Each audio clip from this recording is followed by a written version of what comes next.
বন্ধুরা আপনারাও কোনোদিন বাচ্চা কাচ্চাদের নিয়ে গঙ্গায় যাবেন না, নাহলে আমাদের সাথে যা হয়েছে আপনাদের সাথেও সেটা। আজকে রবিবার থাকার জন্য আমরা প্ল্যান করি গঙ্গায় যাওয়া। কিছুটা পেয়ারা মাখা কিনে নি রাস্তা দিয়ে, আর বেরিয়ে যাই গঙ্গার রাস্তা দিয়ে। রোদে পুড়তে পুড়তে আমরা ফাইনালি গঙ্গা এসে পৌঁছে যাই, আর একটা বসার জায়গা খুঁজতে থাকি, কারণ পেয়ারা মাখাটাও খেতে হয়। মাখার লাগে বলেছিলাম বেশি করে ঝাল দেওয়ার জন্য, কিন্তু এদের ওপর কোনো ঝালের অসরই হচ্ছে না। না হয়েছে, একজনের আগুন লেগে গেছে।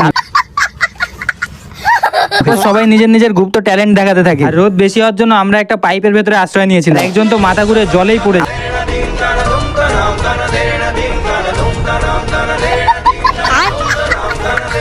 আমাদের গায়ে যাতে ট্যানিং না হয় তাই একটু সবাইকে সানস্ক্রিন মাখতে বলা হয়েছে। আর এই ঘাটে হয়তো মাধ্যাকর্ষণ শক্তিটা একটু বেশি, তাই তো লোকে হাঁটছিল কম, পড়ছিল বেশি। আমিও একটু পড়ে যাওয়ার অ্যাক্টিং করে ফ্রি ওয়াটার স্লাইডের মজা নিতে চলে আসি। গঙ্গার জলে মাটি ধুয়ে যাওয়ার জন্য একজনকে ওখানেই একদম চাপা দিয়ে দিই মাটি।